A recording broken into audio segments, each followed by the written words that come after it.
கடைசியில் ஹவாரிஜிகளுடைய சதித்திட்டத்தின் காரணமாக அவர்கள் சுபகு தொழுகைக்கு போகிற அந்த நேரத்தில் அவர்கள் கத்தி குத்தி ஆளாக்கப்பட்டார்கள். அது காயத்தினாலே அவர்கள் 3 நாட்களுக்கு பின்னால் வஃபாத்தாகினார்கள். அவர்களுடைய இறுதி நேரத்தில் மக்கள் அவரிடத்தில் கேட்கக்கூடிய செய்தி தான் மிக முக்கியமானது. அவர்கள் சொன்னார்கள், உங்களுக்கு பின்னால் எங்களுக்கு ஒரு ஹலீஃபாவை தலைவரை நீங்கள் நியமிக்க கூடாதா என்று கேட்கிறார்கள். உங்களுக்கு பின்னால் இன்னார்தான் கலீஃபாவாக மக்கள் எடுத்துக்கொள்ள வேண்டும் என்று நீங்கள் ஒருவரை நியமிக்க கூடாதா என்று அவர்கள் கேட்கிறார்கள்.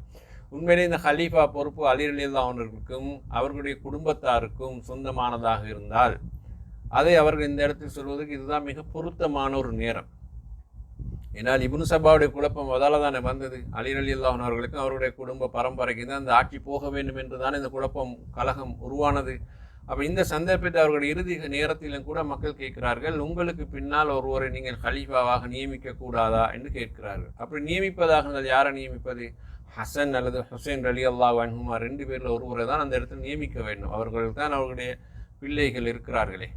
அப்போது அலி ரலியல்லாஹு அன்ஹு அவர்கள் கேட்டனர். அவர்கள் என்ன சொன்னார்கள் என்று சொன்னால், அல்லாஹ்வின் தூதர் ஸல்லல்லாஹு அலைஹி வஸல்லம் அவர்கள் தனக்கு பின்னால் யாரையும் ஹலீஃபாவாக நியமிக்கவில்லை. எனக்கு பின்னால் இன்னாரை நீங்கள் ஹலீஃபாவாக எடுத்துக்கொள்ளுங்கள் என்று ரசூல் ஸல்லல்லாஹு அலைஹி வஸல்லம் யாரையும் நியமிக்கவில்லை என்று அலி ரலியல்லாஹு அன்ஹு சொல்கிறார்கள்.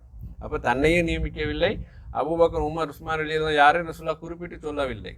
யாரையும் ரசூல் ஸல்லல்லாஹு அலைஹி வஸல்லம் அவர்கள் நியமிக்கவில்லை. மக்களால் தான் ஹலீஃபா தேர்ந்தெடுக்கப்பட்டார். ரசூலுல்லாஹுடைய வஃபாத்துக்கு பின்னால் யார் ஹலீஃபாவாக வர வேண்டும் என்று மக்களால் ஹலீஃபா தேர்ந்தெடுக்கப்பட்டார். மக்களுக்கு அல்லாஹ் நலவை நாடினால் நபி ஸல்லல்லாஹு அலைஹி வஸல்லம் அவர்களுக்கு பிறகு அல்லாஹ் மக்களை நலவில் ஒன்று சேர்த்தது போல் எனக்கு பின்னாலும் மக்களை அல்லாஹ் நலவில் ஒன்று சேர்ப்பான் என்று அலி ரலியல்லாஹு அன்ஹு அவர்கள் கூறின செய்தியை நாம் பார்க்கிறோம். என்ன சொல்கிறார் என்றால், ரசூலுல்லாஹுடைய வஃபாத்துக்கு பின்னால் மக்கள் எல்லாம் ஒன்று சேர்ந்து ஒரு கலீஃபாவை தெரிவு செய்தார்கள் இல்லையா, அல்லாஹ் அதில் நலவை நாடினான். அதுபோல் எனக்கு பின்னால் மக்கள் கூடி தங்களுக்கு ஒரு தலைவரை ஹலீஃபாவாக தெரிவு செய்யட்டும். அல்லாஹ் தஆலா ஆரம்பத்தில் மக்களுக்கு எப்படி நலவை நாடினானோ, ஹலீஃபா அபூபக்கரை ரலியல்லாஹு அன்ஹு தெரிவு செய்ய எப்படி நலவை நாடினானோ, அதுபோல் எனக்கு பின்னால் நீங்கள் ஒருவரை ஹலீஃபாவாக தெரிவு செய்தால் அல்லாஹ் அதிலே உங்களுக்கு நலவை நாடுவான் என்று சொல்லி ஹலீஃபா பொறுப்பை மக்களிடம் விட்டு சென்றார்கள்.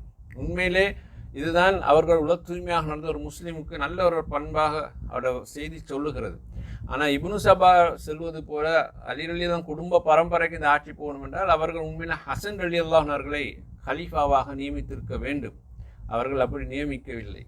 ஆனால் மக்கள் அலி ரலியல்லாஹு வஃபாத்துக்கு பின்னால் ஹசன் ரலியல்லாஹு ஹலீஃபாவாக நியமித்தார்கள். ஆனாலும் ஹசன் ரலியல்லாஹு ஹலீஃபா ஹிலாஃபத்து பொறுப்பை கொண்டு போக முடியாத அளவு அவர்களுக்கும் பல பிரச்சனைகள், சிக்கல்கள் வந்தது.